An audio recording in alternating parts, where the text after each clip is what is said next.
Once upon a time, in Toronto, Canada, lived a young boy who had a hard time growing up. But nobody would have ever imagined that one day he would become a multi-Grammy award-winning rapper known only as Drake. But how did Drake become such a renowned rapper? And is it true that he got his start on a show back in the day called Degrassi, The Next Generation? And was it his father that introduced him to the world of hip-hop and rap? And is Drake a die-hard Harry Potter fan? And more importantly, what was his life like before fame?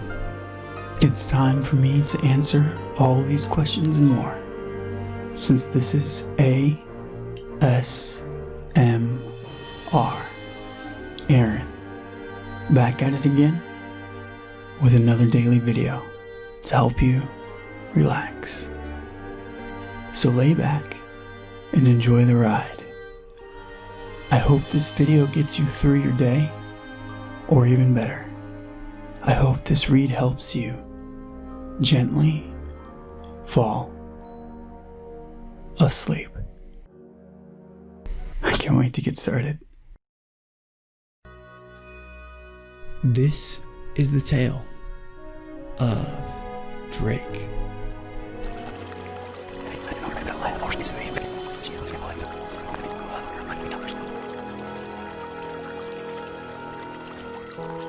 Born Aubrey Drake Graham on October 24, 1986, in Toronto, Canada, Drake grew up with music in his blood. His father, Dennis Graham, was a drummer for the legendary rock and roll star Jerry Lee Lewis. An uncle, Larry Graham, played bass for Sly and the Family Stone. Drake says that his mother, Sandy Graham, also hails from a very musical family. His grandmother babysat Aretha Franklin. Drake comes from an eclectic and unique ethnic and religious background.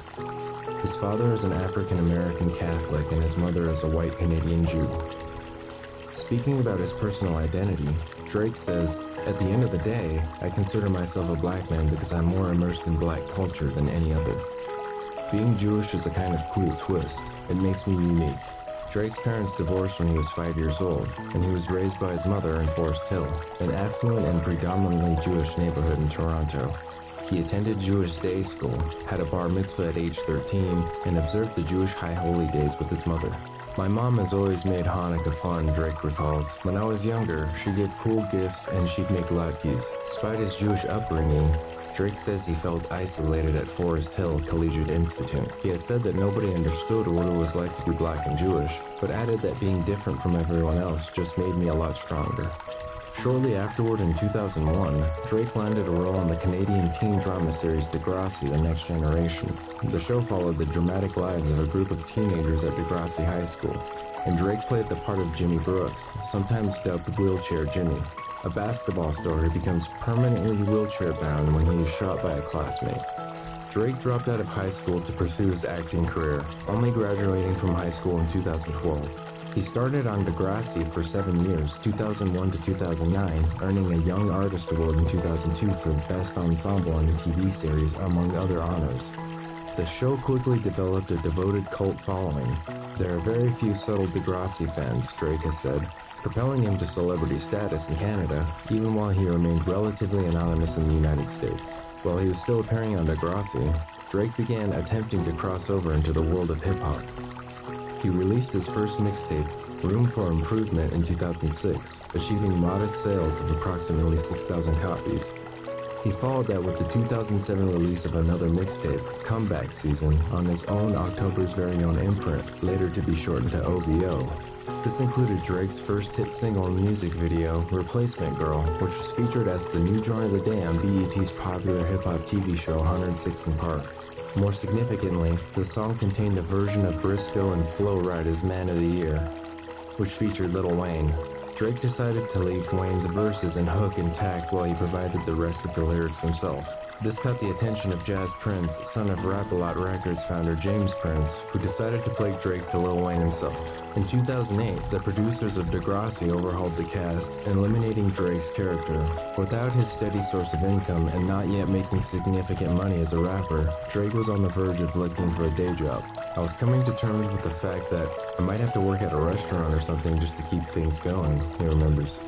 But early in 2008, he received an unexpected call from Lil Wayne, who asked him to board a flight to Houston that night to join his Carter 3 tour.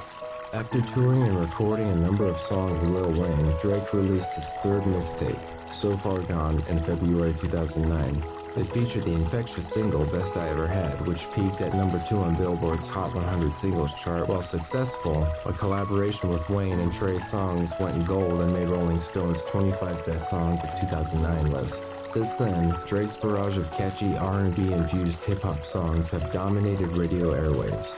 A bidding war for Drake's signature followed, and in mid-2009 he inked a record deal with Lil Wayne's Young Money Entertainment. The start wasn't auspicious. He took a tumble on stage during the America's Most Wanted tour in July of the same year, tearing his anterior cruciate ligament and requiring surgery. However, it would only be onwards and upwards from then on. On June 15, 2010, Drake released his first full studio album, Thank Me Later, which debuted at number 1 on both American and Canadian album charts and was certified platinum. His new persona is the cocksure prince of hip-hop, last name ever, first name greatest, he brags on forever, seemed to clash with his middle-class Jewish upbringing and a former career as a teenage soap star. Nevertheless, Drake attempted to fuse these seemingly incongruous stages of his life into one persona. On the December 2009 cover of Vibe magazine, he sported a diamond-crusted chai, a hip-hop style shout-out to his Jewish roots. And in the presentation, he raps, "Who's Drake? Where's Wheelchair Jimmy at?" With Jay-Z and Kanye West both contributing to the album, the answer to Who's Drake had to be rap royalty. In November 2011, he released his second studio album, Take Care, which included the songs Headlines, Make Me Proud, and The Motto. The album was universally acclaimed, winning the 2013 Grammy Award for Best Rap Album, among several other honors. Greg Kott's review in the Chicago Tribune perfectly summed up Drake's unique appeal, pinpointing the difference in subject matter and soul-searching honesty that separated Drake from his peers. Drake, the melancholy hustler with a conscience, is back drunk dialing former girlfriends and mourning the ones who got away. Although his career was flying high, Drake hit a few rough patches in his personal life. He and fellow entertainer Chris Brown became rivals for the affections of singer Rihanna, and the pair's bitter feud erupted in violence during the summer of 2012 at a New York nightclub, resulting in injuries to several onlookers. Both Drake and Brown found themselves facing legal consequences for their actions. The professional basketball player, Tony Parker, a male model, and 2 women, all hurt in the brawl, were among those who filed suits against the performers. Brown later referred to the event during a guest appearance on a remix of Chief Keef's I Don't Like, "One-on-one, What You Scared, Bruh," he rapped. Around this time, Drake settled another legal matter out of court. He reached an agreement with former girlfriend Erica Lee over her contributions to the song Marvin's Room. Lee had sued Drake in 2012, seeking credit for co-writing the track. He was also sued by Rappin' Forte and the estate of the jazz musician Jimmy Smith. Squabbles with other artists have also peppered his career, although they haven't derailed it. A verbal feud with Tyga was one thing, but he also got into a beef with rapper Meek Mill when the latter alleged that Drake was using a ghostwriter for a track they collaborated on. Drake recorded 2 diss tracks directly aimed at Mill, charged up and back-to-back in a single week in 2015. A diss war also started in 2016 with Joe Budden, while the internet rumors that always dog an artist of Drake's standing have also alleged that he's had beef with Kanye West, Jay-Z, and more. Personal obstacles never seemed to sidetrack Drake for long. The 2013 song started from the bottom. From his critically acclaimed 2013 album, Nothing Was the Same, reflected his personal struggle for success. "I just wanted to make it known that I did work really hard to get here, and it wasn't just a fluke and it wasn't easy by any means," he explained to MTV News.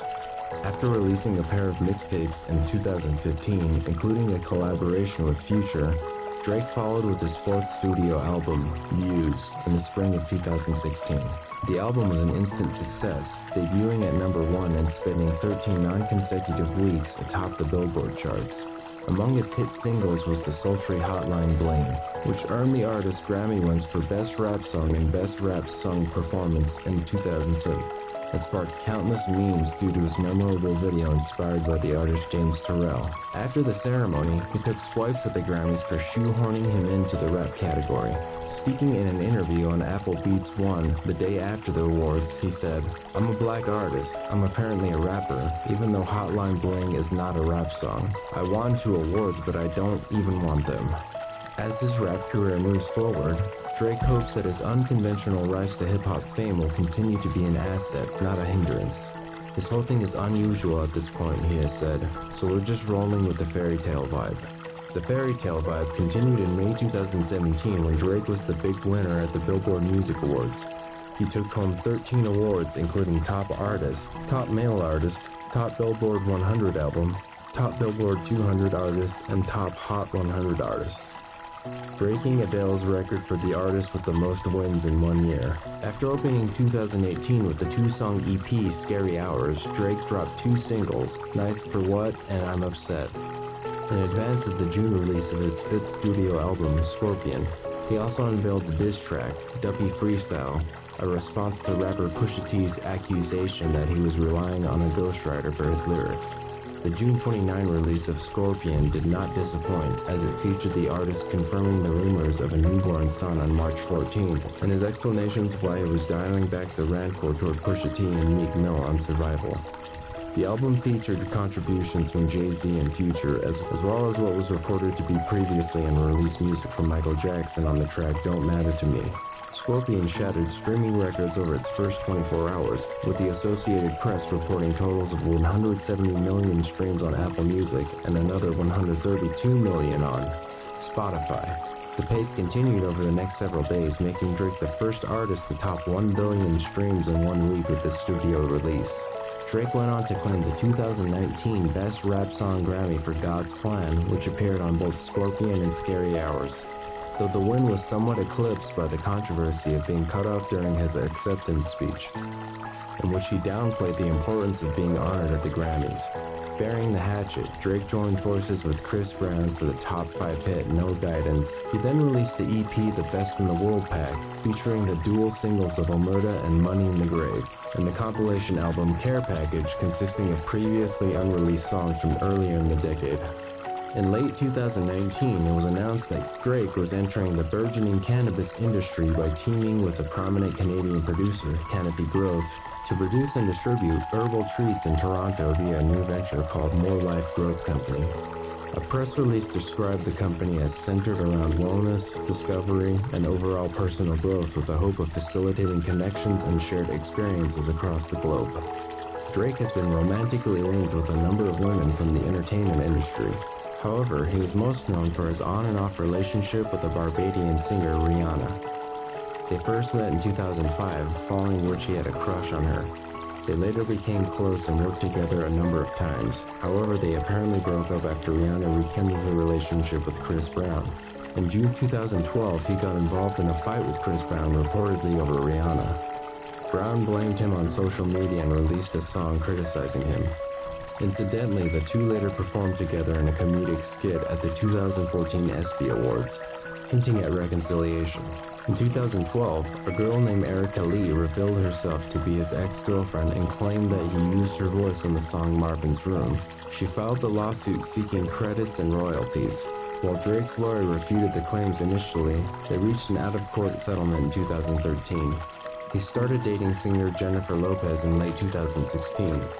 They often post pictures together on their respective social media accounts. However, it has been reported that his attempts at getting Rihanna back has affected his relationship with Lopez. Drake often credits his father for introducing him to rap. Reportedly, his father shared a cell with a rapper named Poverty while in jail, and he used to swap lyrics with him over the phone.